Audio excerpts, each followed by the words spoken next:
In the spring of 1944, on the wide, dusty airfields of southern Italy, the crews of the 15th Air Force climbed into their B-17 Flying Fortress bombers, expecting another long and bruising mission against targets deep inside German-held territory.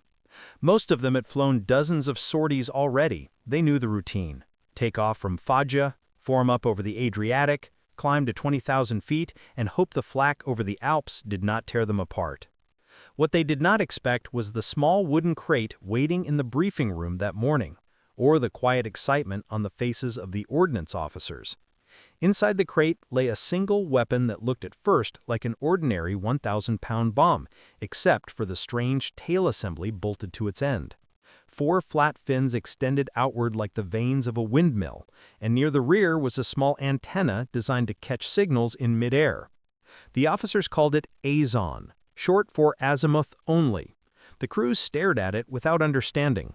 Then the briefing major held up something no bombardier had ever seen, a small metal joystick connected to a radio transmitter. His voice was calm as he explained that for the first time in the history of aerial warfare, an American bombardier could steer a bomb while it fell. The room erupted in disbelief. For years, the men of the Flying Fortresses had lived with the same frustration. They could drop hundreds of high-explosive bombs on a rail yard and still miss the one bridge that mattered. They could aim at a viaduct and hit only the hillside around it. They could level whole city blocks, yet fail to destroy a single narrow span of stone.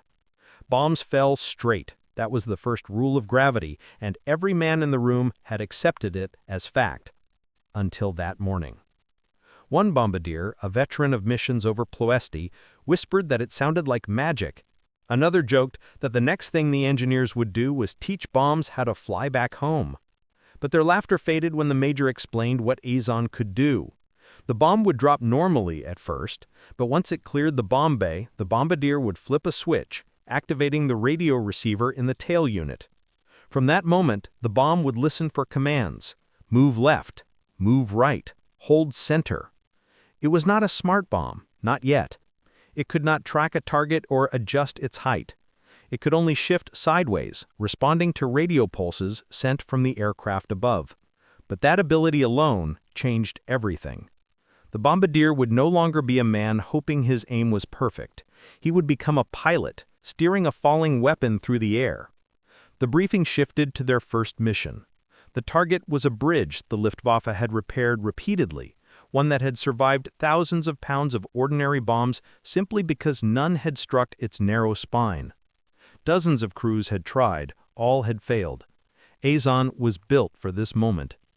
After the briefing, the men walked toward their B-17s. The sun was rising behind Mount Vesuvius, casting long shadows across the hard-packed earth. The ground crews worked quickly, bolting the strange finned bombs to the racks under the wings. Some of the younger airmen ran their hands along the tail assembly, feeling the smooth edges of the fins as if touching the future. The bombardiers climbed into the noses of their fortresses, taking their usual seats behind the glass viewports of the Norden bomb site. But today, something felt different. Instead of relying only on the Norden gyros and the drift corrections and the endless calculations of airspeed and altitude, they would hold a joystick in their right hand, a joystick meant for war. When the engines thundered to life and the aircraft began rolling down the runway, the bombardier in the lead bomber whispered to himself that he was about to guide a bomb with his own hand. The concept still felt unreal. For decades, bombs had obeyed only gravity. Now, they would obey him. Over the Adriatic, the formation grew into a tight combat box. Sunlight flashed across the wings. The air grew thin and cold as the bombers climbed. When the Alps appeared ahead, jagged and white against the horizon, the crews tightened their oxygen masks and prepared for the moment the mission would shift from routine to experimental. As they crossed into enemy territory, the flak guns opened fire. Black puffs erupted around the formation, shaking the planes with violent bursts. Yet amid the chaos, the bombardiers stayed focused. They opened the bomb bay doors, letting the slipstream roar through the fuselage. The mission had become more than just another strike. It had become a test of possibility. When the target finally appeared in the bomb site, a thin line of stone cutting across a narrow valley, the lead bombardier steadied his breathing. He flipped the arming switches. he tightened his grip on the joystick, and then he pressed the release. The Azon slipped free, falling cleanly into the sunlight. At first it behaved like every bomb he had ever released. It dropped straight down, trailing a thin silver glint. But then he nudged the joystick left. To his shock, the bomb responded. It drifted slightly, adjusting its angle. He nudged right. Again, the bomb obeyed. It was the smallest movement, barely more than a shift in its glide path, but it was real. The Bombardier felt something he had never felt before, a sense of control over a weapon already in freefall. His voice cracked as he radioed to the others. "It is moving. It is actually moving." In the seconds that followed, he guided the bomb through the air, steering it like a falling arrow, aiming its descent toward the slim arch of the bridge. The rest of the crew watched through the nose blister, hardly believing what they saw. For the first time in history, a human hand was guiding a bomb in flight. Not through luck, not through mathematics alone, but through direct control. And as the Azon descended toward its target, the Bombardier realized that the age of unguided destruction was ending. The era of precision had just begun. The morning of the first true Azon mission began like countless others on the vast Faga airfields. Yet every man in the bomber group felt a tension that was different from flak fear or fighter fear. This was the kind of tension that came when history was about to tilt. The crews of the B-17s walked across the dusty ground toward their aircraft, while a warm wind blew across the rows of bombers glinting in the rising sun. Ground crews were already at work sliding the long-finned bombs from their carts and securing them onto the racks beneath the wings. The ordnance crews handled Azon with a strange mix of caution and pride because they knew they were loading something new, something the enemy had never seen, and something that even the Americans barely understood. The Bombardiers checked their gear again and again. Each man carried not only the adjustable sight controls of the Norden bomb sight, but also the new radio transmitter box and the small joystick strapped beside it. The joystick looked almost fragile next to the thick metal and riveted panels around them. Yet that little stick held the promise of guiding a bomb across miles of air. Before takeoff, the squadron commander climbed onto a jeep and shouted reminders over the engine noise. He told them to trust their training, to keep the bomb in view, to stay steady no matter how bad the flak became, and to remember that the bomb would only respond in the horizontal plane. It could not climb or dive. It could only slide left or right. That meant the Bombardier had to watch carefully and adjust constantly, guiding the weapon toward the narrow target. Then the engines began rumbling one by one, shaking the ground. The propellers spun into silver discs and the crews boarded their planes. The air inside the nose of each team was cold, but the Bombardiers barely noticed. Their minds were on the mission. When the formation lifted off the earth and climbed into the Italian sky, the bombers formed a layered combat box above the Adriatic. The air was clear and blue. As they approached the Alps, the sunlight flashed across snowy peaks, but the beauty of the mountains hid the danger waiting ahead. This mission was not a deep strategic raid on oil refineries or industrial centers. This time the target was a single bridge across a narrow river gorge. Ordinary bombs had failed to hit it for months. The Germans repaired it every time it took damage because they knew Allied armies needed it destroyed. Today, Azon would be tested against a target no larger than a narrow thread of stone. As the bombers approached the northern slopes of Italy, the radio chatter quieted. Ahead lay the enemy flak belts. The formations tightened their spacing, noses pointed forward, engines straining for altitude. The first bursts of flak appeared in the distance, small black flowers blooming against the sky. They grew larger and thicker until the air seemed to boil with exploding metal. The bombers shook in violent bursts. Shell fragments rattled against fuselages. The crews braced themselves, gripping their oxygen masks. But the Bombardiers refused to look away from their sights. They had been told that if they lost visual contact with the Azon bomb after release, it would fall unguided. They would have no second chance. After 30 minutes of climbing through the storm of flak, the valley came into view. It was narrow, steep-sided, and shadowed even in daylight. At its center was the bridge, a thin arch of stone running from one cliff to the other, like a scratch made by a knife across the rock. The lead bombardier leaned over his Norden. His voice was steady as he gave corrections to the pilot. The formation drifted slightly left, then right, holding its position while the bomb bay doors opened beneath them. Cold air filled the interior. The bombardier placed his right hand on the joystick. His left hand rested on the bomb sight controls. He tracked the crosshairs carefully, letting the sight settle over the midpoint of the span. The moment came in a breath. Bombs away! The Azon tumbled free and stabilized quickly. The bombardier activated the radio receiver and began guiding it with soft, deliberate movements. The bomb shone faintly in the sunlight like a falling spark. At once, the flak guns below shifted fire upward. Black clouds exploded around the bomber. The interphone filled with shouts, but the bombardier kept his eyes locked on the falling shape. He nudged the joystick right to correct for drift. The bomb responded with a smooth glide. The German gunners realized too late that something was different. This bomb was not falling straight. It was adjusting its course. The bombardier felt sweat roll beneath his mask. He continued guiding the bomb as it dropped lower and lower. Every twitch of the joystick shifted its path just enough to keep it lined up with the narrow stone bridge. The radio pulses hummed through the cockpit as the signal reached the falling weapon. A second squadron watched from behind, stunned by what they saw. The lead bombardier whispered a correction. Left, hold, right. The bomb obeyed. Flak burst directly beneath the bomber, almost lifting it. The pilot fought for stability. The bombardier kept steering, guiding the bomb as gravity snapped at it. As the weapon neared the target, the whole crew leaned forward as if willing it to strike true. For the final few seconds, the bombardier made tiny corrections, each one bringing the Azon closer to the middle of the bridge.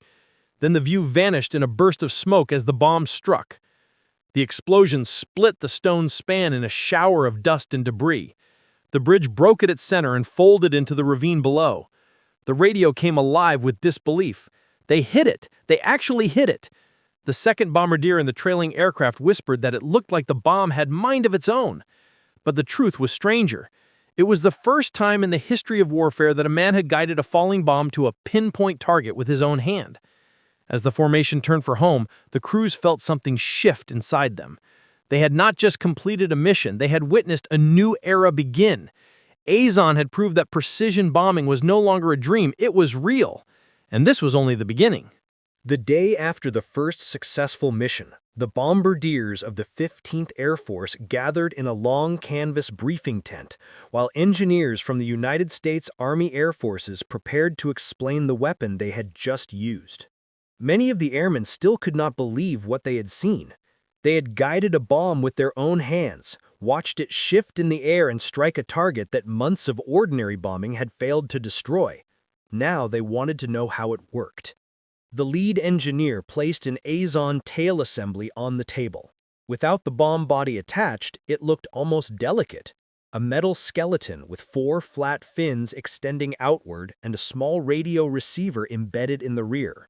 But the engineer spoke with the confidence of someone who knew he was holding the future. He explained that the Azon bomb was designed around a simple principle. Ordinary bombs dropped in a clean, predictable arc. Once released, their path could not be changed. Azon kept that arc, but added a new capability. It could shift sideways in midair. Only sideways. Not up, not down, not faster or slower. Just left or right. That limitation might have seemed small, but it was revolutionary. The key lay in the fins. When the Bombardier moved the joystick in the B-17, the transmitter sent a radio pulse downward. The receiver in the tail interpreted the pulse and tilted one of the fins slightly. The tilt pushed the rear of the bomb in one direction, nudging the nose in the other. The bomb then drifted along a new course carried by its own momentum and the air rushing around it. The engineer compared it to steering a falling leaf. The bomb did not turn sharply. It glided gently, but predictably. That was all the Bombardier needed. He did not have to force it to turn in tight arcs. He only had to correct its drift and guide it toward a narrow target. The Bombardiers listened in silence as the engineer explained that the Azon system had been tested at Eglin Field in Florida. Crews had practiced over painted targets on sand. They had learned that the bomb responded best to small corrections and that the Bombardier had to maintain visual contact throughout the fall. In training, they had used bright colored fins to keep the bomb visible. In combat, they relied on sunlight and the gleam of the metallic surface. The system had worked reliably in tests. What no one knew until now was whether it would survive real flak, real turbulence, and the vibration of real battle. The mission the day before had given the answer. Azon worked. And it worked against the one kind of target that had defied conventional bombing again and again: bridges, rail lines, locomotives, fuel cars. German forces relied on these arteries to supply the front. Destroying them with ordinary bombs was almost impossible because they were small, narrow, and often repaired within days. But with Azon, a single bomber could do what entire bomb groups had failed to accomplish. The engineer lifted the tail assembly and pointed to the antenna mounted on the rear. This, he said, was the heart of the system. Without it, Azon would fall straight. With it, the bomb became something entirely new. Not a smart bomb, not a self-guiding missile, but something in between. A weapon that listened, that responded, that followed a human will even as gravity pulled it downward. One bombardier raised his hand. He asked what would happen if multiple Azon bombs were dropped at once. Would they interfere with each other? The engineer shook his head. The system allowed only one bomb to be guided at a time. The bombardier could release several, but as soon as a second bomb activated its receiver, the pilot would have to guide that one instead. The first would continue unguided. That was why each squadron used only a handful of Azon bombs per mission. Precision required attention. Another airman asked why the bomb could only move sideways. The engineer replied that adding vertical control would require systems far too heavy for a bomber to carry. Radio control was new and still primitive. Horizontal control alone consumed a surprising amount of radio power. Vertical control would require a level of engineering that simply did not exist yet. Yet the idea stayed in the room long after the engineer stopped talking. Vertical control, fully guided bombs, weapons that could home in on targets by themselves. The bombardiers glanced at one another, sensing a future none of them could fully imagine. After the briefing, the men followed the engineers outside to the maintenance sheds where the next shipment of Azon tail assemblies waited in crates. The engineers demonstrated how each fin was mounted, how the internal gyroscope kept the bomb stable, and how the antennas were tested before loading. Watching the technicians move the fins by hand made the bombardiers imagine the bomb falling through the air, responding to their touch. The joystick became less a novelty and more an extension of themselves, a wand guiding destruction. In the days that followed, they practiced with wooden mock-ups. The bombardiers learned to make gentle corrections rather than sharp jerks that could send the bomb into an unpredictable tumble. They trained their eyes to track a falling object through haze, smoke, and wind. They rehearsed timing, measuring how many seconds they would have between release and impact, usually less than 30. Every bombardier knew those seconds would feel like an eternity in combat. The science behind Azon was simple enough when explained in diagrams, but nothing about it felt simple in practice.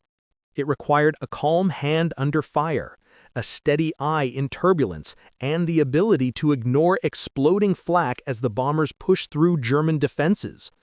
And yet every man who practiced with the joystick felt something growing inside him. Pride, curiosity, wonder. For years they had been told that their job was to aim perfect when gravity did the rest. Now they were being told something different. They were no longer passive servants of physics.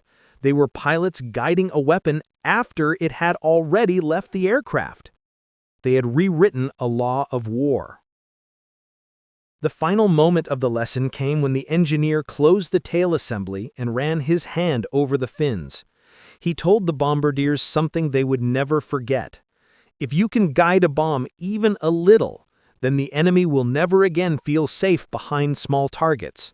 And if we can guide this bomb, imagine what we can guide next. With that sentence, the air around them seemed to shift. Azon was not just a tool, it was a doorway. and the men of the 15th Air Force had taken the first step into a new era that no one on Earth was prepared for. The next weeks became a proving ground for Azon, as the bomber groups of the 15th Air Force launched mission after mission against targets that had frustrated Allied planners for more than a year. The Germans had built their logistics system on narrow vulnerabilities, bridges across mountain valleys, rail junctions tucked between steep cliffs, and single rail cars filled with fuel or ammunition that moves constantly along the Danube corridor. Ordinary bombs could damage these targets, but rarely destroy them. The blast radius was too wide, the aiming margin too unforgiving. Now, for the first time, American crews carried a weapon built specifically to attack the smallest link in the German supply chain. The first major test came against the Ora Bridge, a stone span near the Brenner Pass that served as a vital artery between Germany and Italy. The Luftwaffe had defended it fiercely, and German engineers repaired it after every attack. Allied planners knew that shutting down the Brenner line, even for a week, could cripple German reinforcement efforts in Italy. They assigned Azon to the task. At dawn, the bombers lifted from Foggia, climbing into the crisp blue sky. Engines droned in steady rhythm, while the crews checked their Azon transmitters and strapped the joysticks into place. As the formation crossed the Alps, the sun glinted off their wings, creating sharp flashes of light across the snowfields below. Then the flak belts opened. The valley around Ora erupted with exploding shells. Black bursts dotted the sky like ink thrown on glass. The bombers shuddered under the impacts, yet continued forward. The lead aircraft opened its bomb bay doors as the river and the narrow bridge slid into view. The Bombardier adjusted the Norden sight one last time, then released the Azon. The bomb steadied, catching the wind. The Bombardier activated the control link. At once, he saw the bomb drift slightly offline. He nudged the joystick. The bomb obeyed, drifting back toward the center of the bridge. Flak burst dangerously close, but he kept his eyes on the tiny speck of falling metal. More corrections. Left. Hold. Slight right. The seconds stretched thin. At the final moment, the bomb slipped perfectly into line. The valley below erupted in a massive plume of dust as the bridge snapped in half and folded into the river. The formation roared with disbelief over the radios. They had hit the target dead center. The Ora Bridge, that had shrugged off thousands of pounds of unguided explosive, was gone in a single strike. Days later, a mission over the Danube proved that Azon was not a one-time miracle. A German train carrying ammunition and fuel was spotted moving along the river. The target was a single rail car, no wider than a farmhouse wall, and nearly impossible to hit from high altitude. Yet the bomber crews attacked with confidence. When the Azon bomb fell, the Bombardier guided it with deliberate movements, the speck shifting subtly against the green fields below. As it neared the train, the Bombardier whispered into his microphone as if speaking to the bomb itself. A little more. A little more. Now.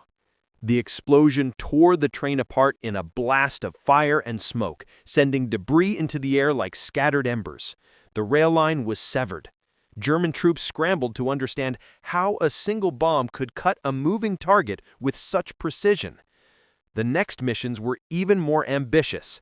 One operation targeted the bridge at San Michele. The bridge lay between cliffs so narrow that even spotting the target from 20,000 feet was difficult. The Bombardier in the lead aircraft described it later. It looked like aiming at a pencil laid across a canyon, yet Azon made the impossible possible. 20 seconds after release, the Bombardier saw the bomb drifting too far right. He corrected. The bomb shifted cleanly back toward the center. A gust of wind pushed it left. He countered again.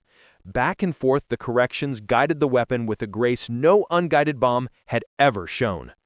When the Azon struck, the stone arch shattered, sending a column of dust skyward. In the briefing room that night, the crews replayed the moment again and again.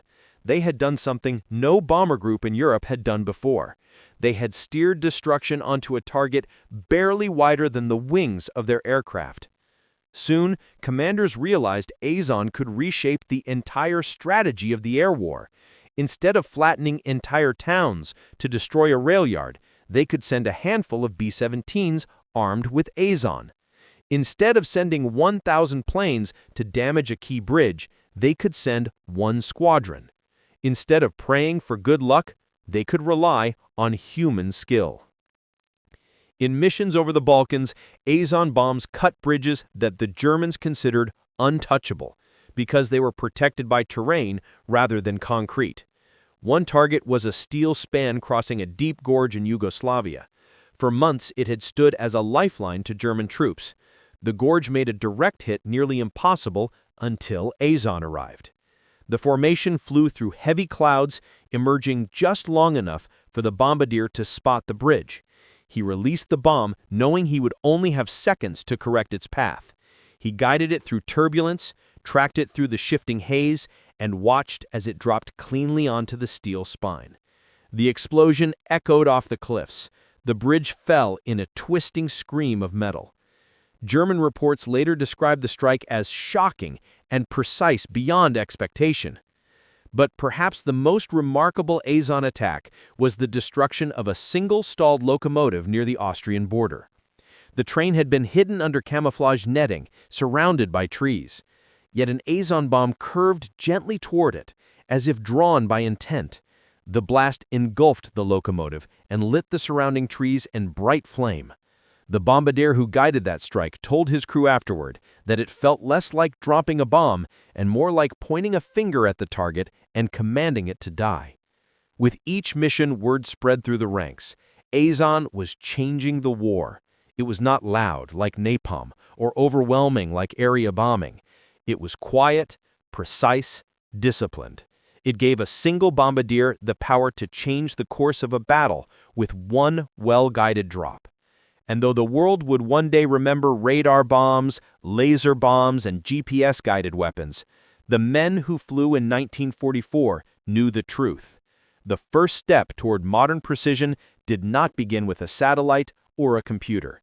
It began with a joystick held in the shaking hands of a bombardier climbing through the flak-torn skies of Italy. By the end of 1944, the bomber crews of the 15th Air Force understood something that had not yet reached the newspapers back home or the desks of the generals in Washington. They had not just tested a new bomb, they had crossed a threshold in the history of warfare. Azon began as a technical experiment, but became the first true demonstration that a human hand could guide a weapon through the air toward a specific point on the earth. For thousands of years, weapons had behaved the same way. Arrows flew in arcs. Artillery traveled along fixed trajectories. Bombs fell straight. Once released, they were governed by the laws of nature and nothing else. But Azon introduced a new rule. The laws of nature could be negotiated. A man could talk to gravity, and gravity would listen. The crews felt the weight of that change more clearly with each mission. On the long flights home, they discussed what the bomb had done not only to bridges and trains, but to their own understanding of the sky. Before Azon, they had been passengers of physics. Now they were participants. They had watched the bomb glide when they pushed right and drift when they pushed left. They had seen narrow spans vanish under the blast of a bomb that should never have been able to hit them. Many bombardiers described the same sensation, as if the bomb were not falling on its own, but waiting for them to tell it what to do. One crewman from the second bomb group later wrote that guiding an Azon felt like steering a small piece of fate downward through the clouds. Another bombardier said it felt like pointing the finger of God. Yet for all its precision, Azon was simple. The bomb could only steer in the horizontal plane. It could not find a target by itself. It did not think, it only listened. And yet that small ability, the capacity to listen, changed everything. The missions continued into the winter. Snow fell across the Italian peaks. The skies grew gray and turbulent.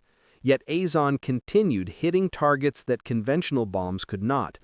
In the briefing rooms, the crews pinned reconnaissance photos to the walls, showing destroyed bridges and broken rail lines with narrow craters that matched the exact strike point of the guided bombs. Commanders began grouping these photos into a collection they unofficially called the Gallery of Impossibles. Targets that were considered immune to bombing were now listed as destroyed by a single Azon. The gallery included the shattered Ora Bridge, the broken curves of rail viaducts in Austria, the severed Danube train line, and the twisted remains of locomotives caught by bombs that adjusted course in the final seconds of their descent. High-level officers soon realized the implications. If a simple radio-controlled tail fin could overcome the ancient limitations of bombing, what might be possible if the technology improved? Could bombs steer vertically? Could they follow moving targets? Could they be guided not by eyesight, but by radar or light or some future sensor? Those questions were no longer fantasies, they were possibilities. The first real indication of this shift came from the engineers themselves. After studying the performance of Azon, they began drawing diagrams for a next-generation weapon, one that could control both azimuth and elevation. This new design would one day evolve into the Razon and eventually pave the way for fully guided bombs decades later. But for the crews flying over Europe in 1944, the ideas felt distant, like glimpses of a future beyond imagining. What mattered to them was something more immediate. They saw a change in how the enemy reacted. German forces began camouflaging trains in ways they had never attempted before. They started building false bridges to mislead bombardiers. They cut new diversion paths through mountain passes, not because American bombs were leveling everything, but because American bombs were now too accurate to ignore. German soldiers captured after raids described the guided bombs as uncanny. They said it felt as if the bombers were aiming bullets from miles above the clouds. One prisoner described how his unit abandoned a supply bridge at night because they believed the Americans would steer a bomb directly onto it the next morning. Even if they hid it under smoke screens, they feared that the bomb would find it anyway. In the minds of the defenders, Azon was not a limited experimental device. It was a supernatural precision weapon. The truth lay somewhere in between. It was primitive by modern standards, yet revolutionary in its moment. It required skill, patience, and courage. The bombardier guiding an Azon had to remain steady while flak tore holes in the sky. He had to ignore the shuddering fuselage, the lurching aircraft, and the distant flashes of German fire below. He had to keep his eyes fixed on a falling object smaller than a matchbox from 20,000 feet above. And in those final seconds, before impact, he had to make corrections so tiny and so deliberate that any mistake might send the bomb drifting harmlessly into the countryside. Many bombardiers later admitted that the hardest part was the silence. Once the bomb was released, all noise seemed to disappear except for the wind and the soft clicks of the transmitter.